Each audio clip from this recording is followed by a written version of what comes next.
7 years ago, this February, I met and fell in love with the man of my dreams.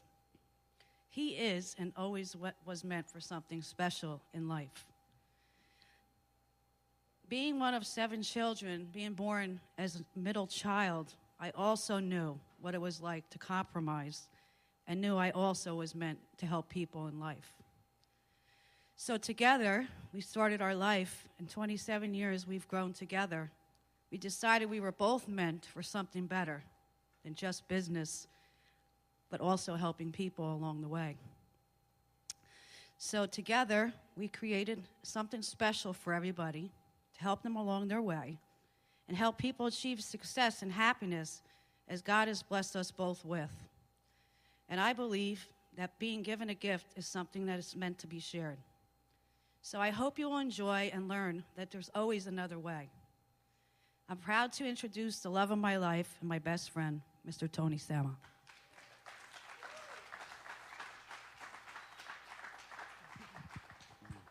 Thank you. Boy, that's a lot, huh? I got to live up to this now.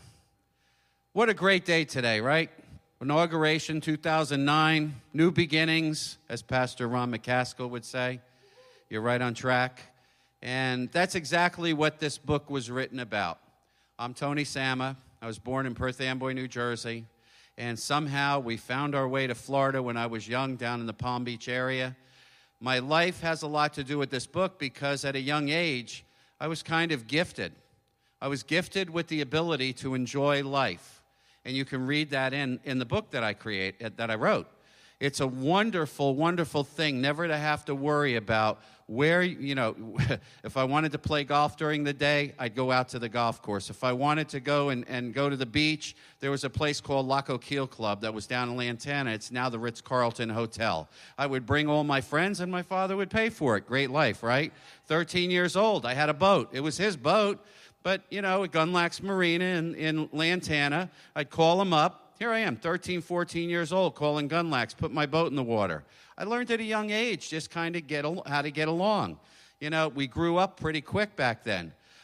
Today, you worry about, everything that your kids do. You worry about, letting them out of the house. Well, that's not the way it was back then. There was freedom. We had freedom of life, freedom to do the things we wanted to do.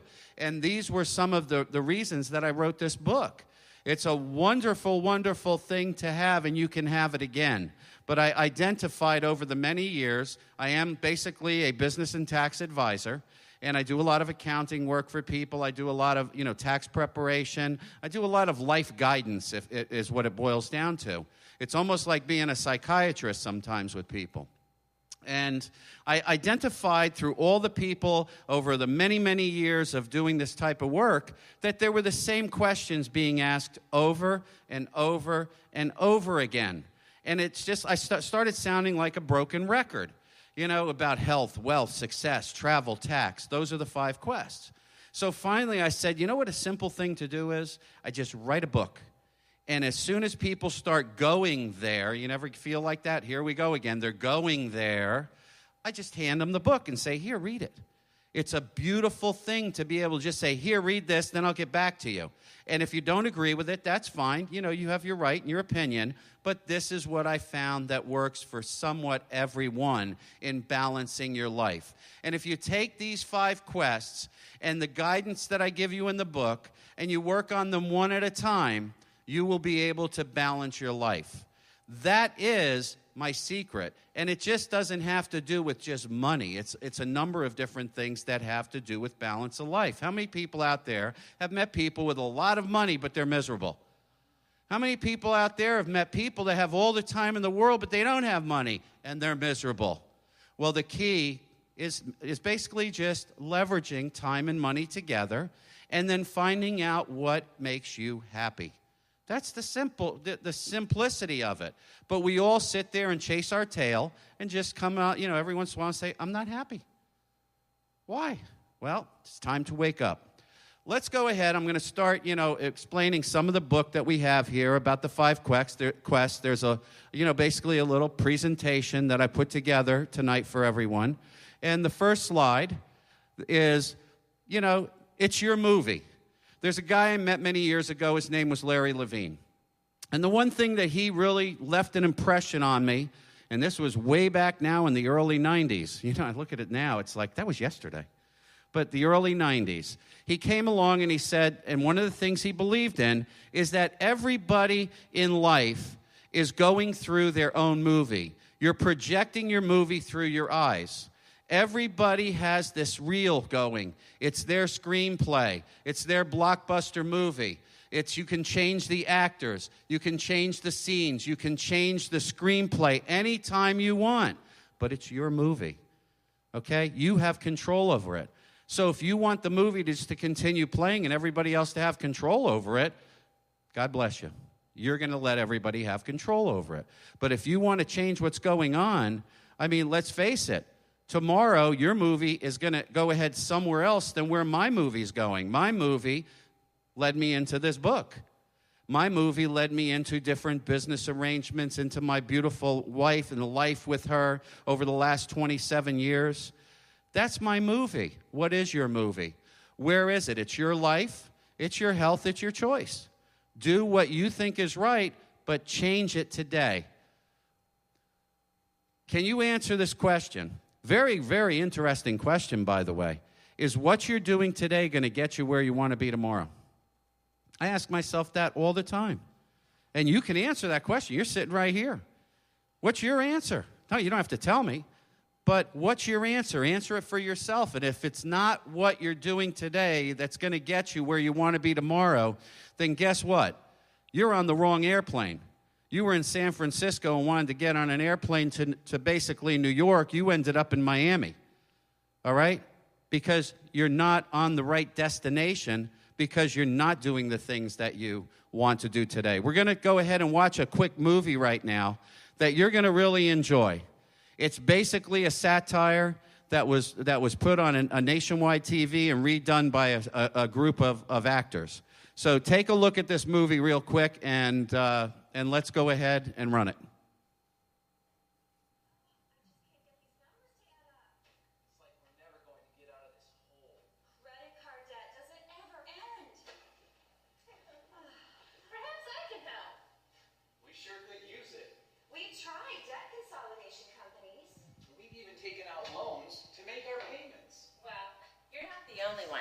Did you know that millions of Americans live with debt they cannot control?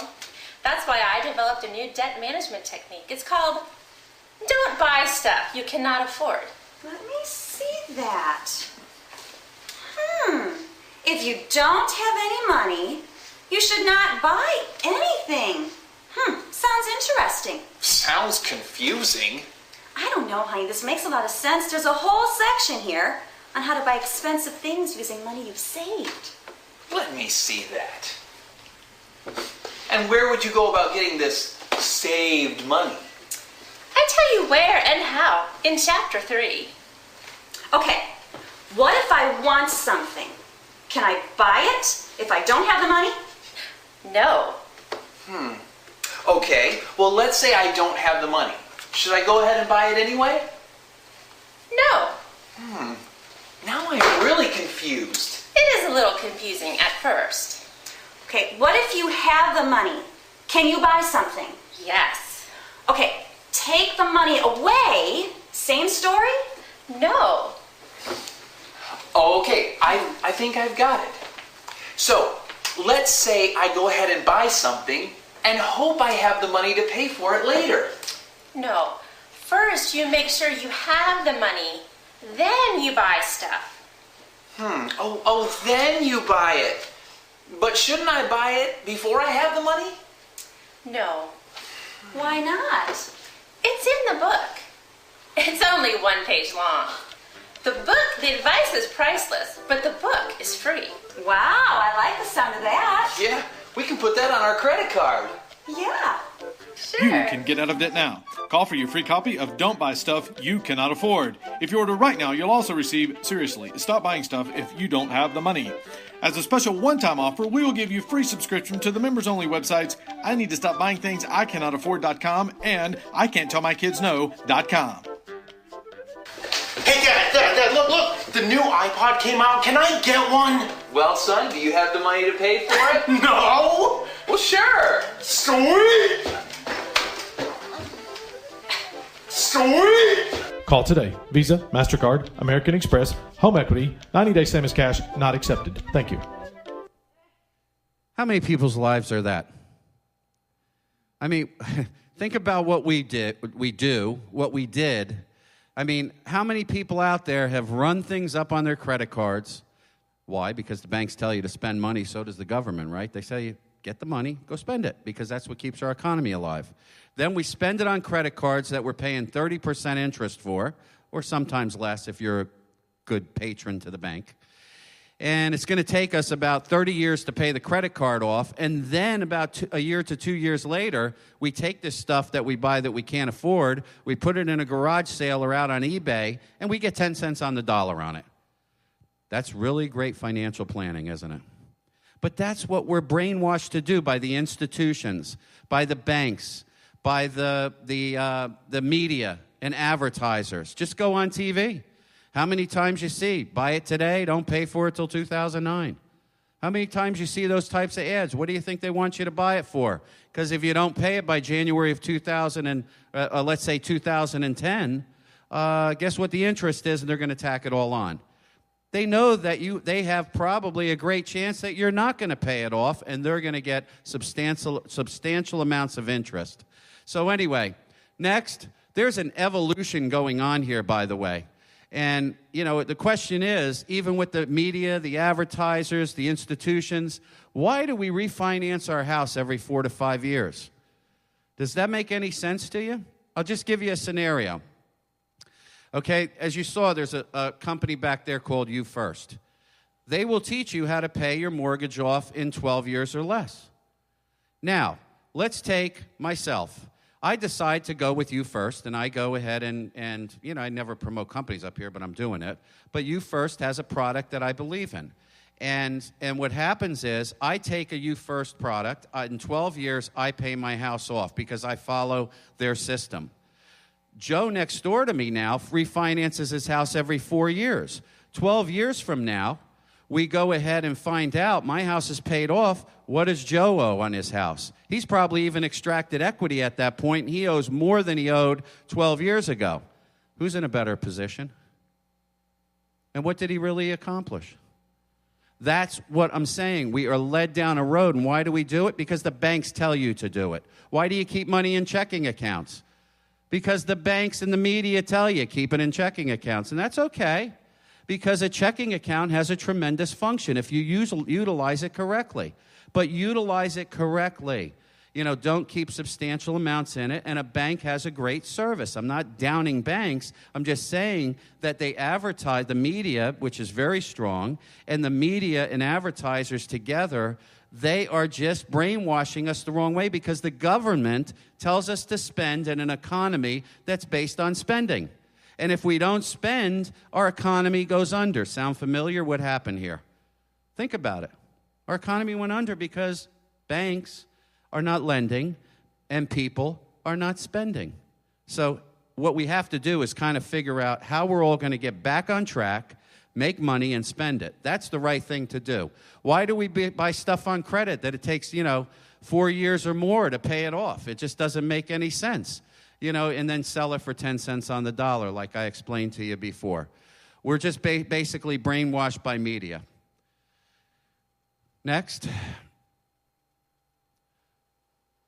In order to understand who you are and what you are and where you're going in your life, I want you to understand that there's a gentleman out there, his name is Robert Kiyosaki, that created he wrote a book about the 4 cash flow quadrants. And it's very important because you have to identify where you are and what type of more or less, core values that you have and the way you think. Because the right way to your thoughts lead you to your intentions that lead you to actions that will be directly responsible for the results in your life. And most people try to change the actions every day of what they're doing without changing thoughts. You have to go back to the thought process first, but you first have to understand, why are you thinking this way? The first one, is you're probably an employee and you have a job. And what you do in a job is you trade time for money. Your core value is very simple. And I'm not saying the job is bad. Some people that have a job are CEOs of companies, and they're making millions of dollars a year. Some people have a job, and they can't make more than, minimum wage. But there's a core value here. The core value is how much time do I have to spend and give you, and how much do I make an hour, and what are my entitlements? That's the core value thinking behind the employee mentality. Next, self-employed, you own your job. It's no difference. I'm basically self-employed as an accountant, and I own my job. The only thing is I'm still trading time for money just like an employee, but the bottom line is I can only earn so much money, and eventually I run out of the amount of time I have to offer at X amount of dollars, just like an attorney and most people that are self-employed in business. And my core value and thinking has always been for many years, well, I'll do it myself.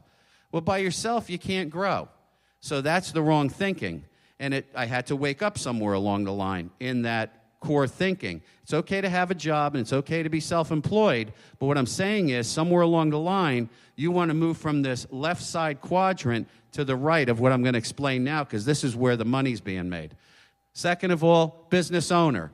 You own a system. You build business networks. You build a team of people that have like-type motivation behind the team. That is the core value is I want to have a team of 500 or more people that are working alongside of me with the same dreams and aspirations as I do. That is the end result. If you're an employee or a self-employed individual, the smartest move you can do, and it's not an easy move, by the way, you gradually have to change your thoughts and move over to become a business-minded person and how to build that team of people. And you have to have the vehicle that you can do it with. The last is an investor. Now, investors' core values are very simple. I have X amount of dollars, but how many people out there really have a lot of money that they can make money on the money and support themselves? Well, the investor's core value is I'm investing the money. What's my return on investment? And the core value thinking is that eventually this money will take care of me because I'll have enough that will go ahead and pay my living expenses for the rest of my life. But you have to flow through the systems. As you can see here, somewhere you're an employee or self-employed. You've got to move over to the business, minded or business owner scenario. And then eventually you will be a business owner and probably be an investor too. And the ultimate goal is to basically be an investor, have a lot of money, and have it take care of you for the rest of your life and build what's known as wealth. Now, what really got me in this scenario is that the left side only share 5% of the wealth of the world. On the right side, they share 95% they control it actually, 95% of the wealth.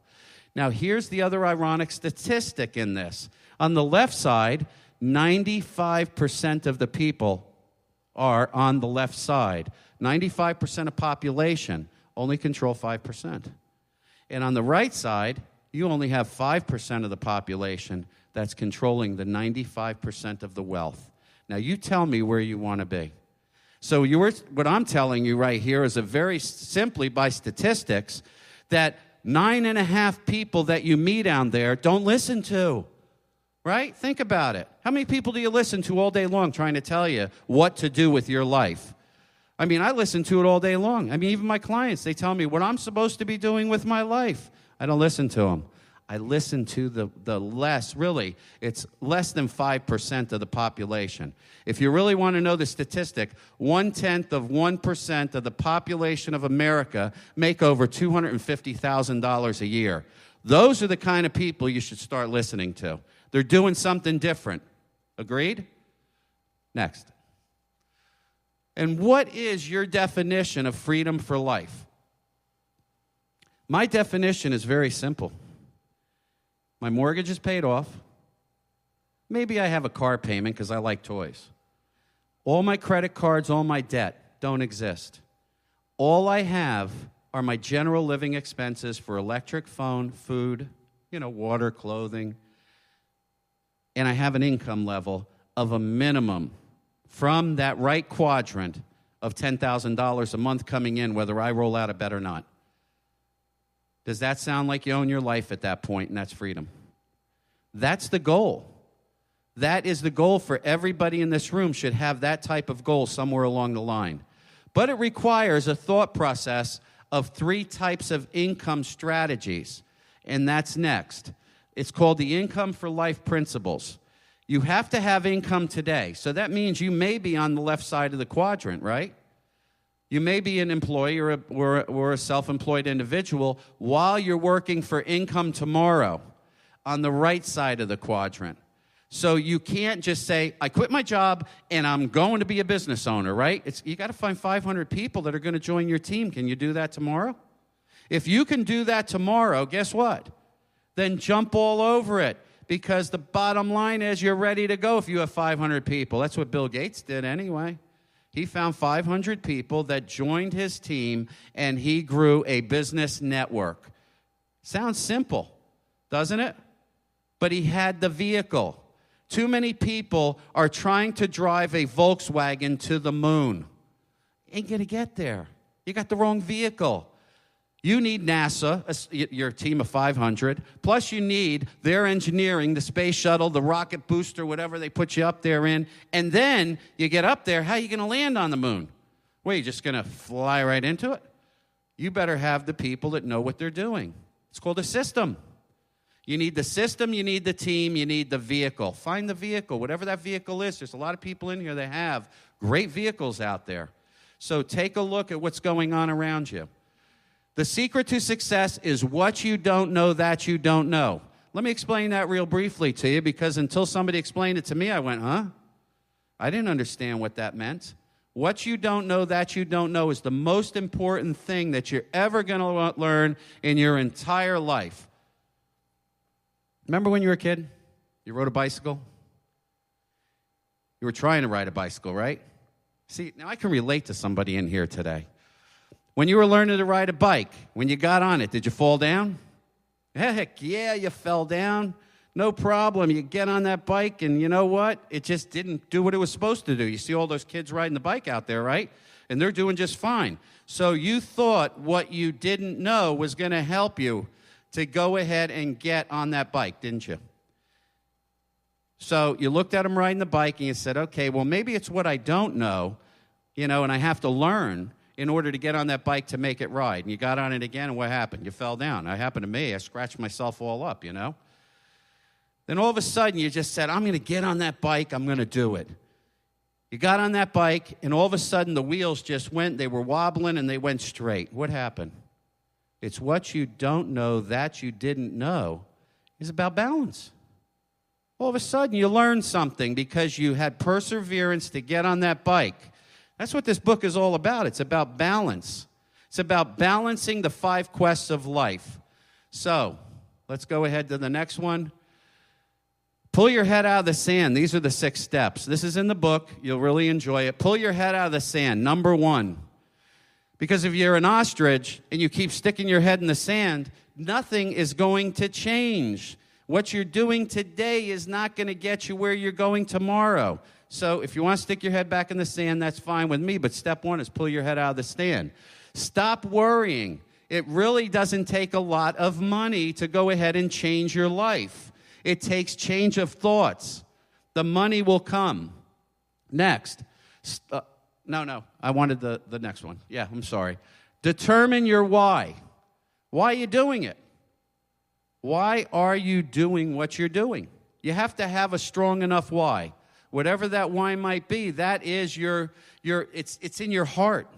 It's life-changing. And if you don't have that definition of why you're doing it, you're never going to do it.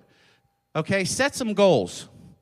Even if they're short-term goals. I'll never forget it. I started a company years ago, about 1989.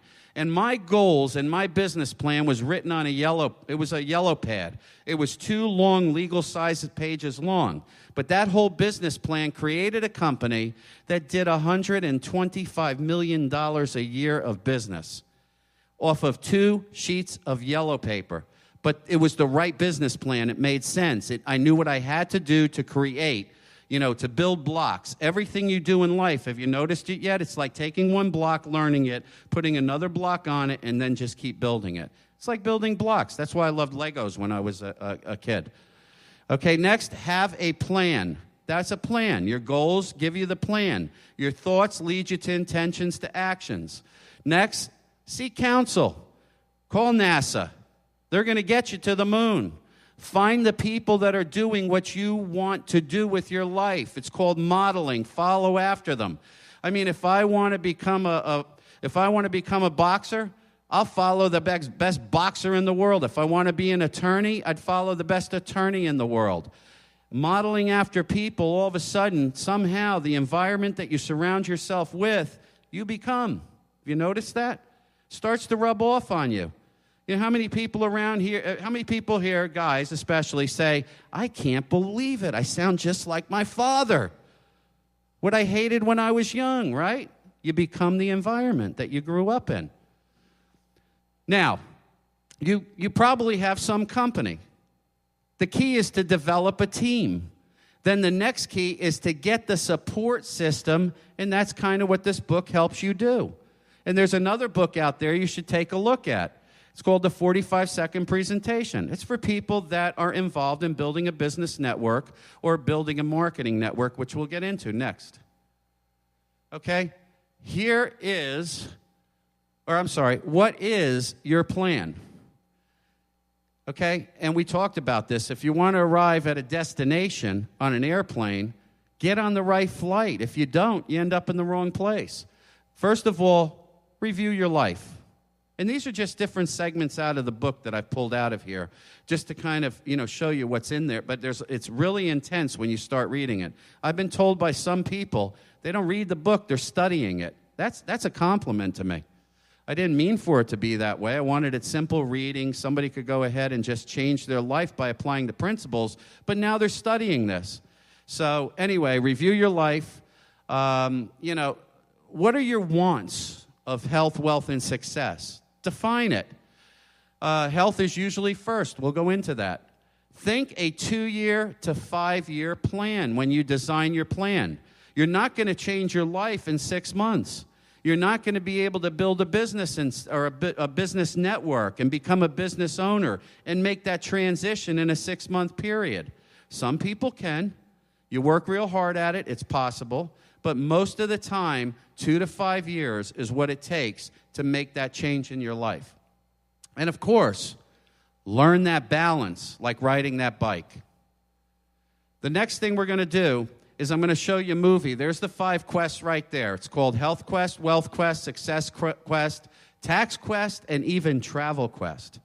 And each one of these 5 things have a way of actually impacting your life. And we'll go into that in a minute. I'm going to go ahead now, and we're going to play a movie about health. And basically, I want you to really take a look, because no matter what health product you're on, we believe in liquid nutrition, but there's a multitude of different products out there. Whatever works for you, change your health first. Because if you're not healthy, you're not going to be happy. Let's go ahead and run that movie and take a look. This is a powerful one, so enjoy it. One of the best things terrorists could do is just build more fast food restaurants, maybe add another pharmaceutical company, have a couple more infomercials, and encourage people to eat the way they eat now.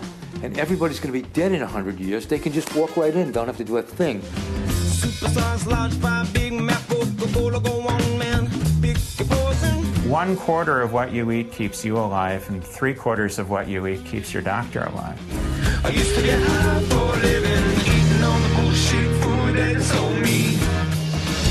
Cancer rates going up, heart disease going up, stroke going up. We're poisoning ourselves with highly processed, nutrient-depleted foods.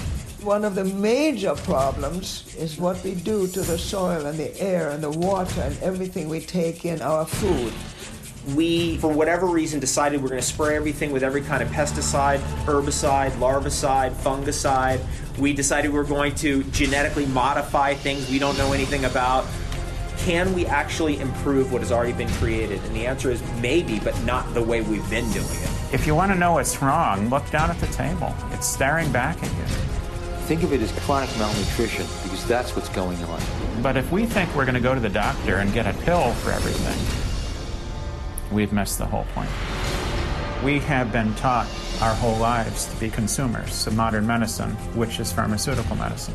Good health makes a lot of sense, but it doesn't make a lot of dollars. No, the drug industry has every right to make money, no question about that at all. The ethics, I think, need to be very closely watched. What the pharmaceutical companies are doing may not necessarily be in the interest of our population. You can be as sincere, and you can be sincerely wrong.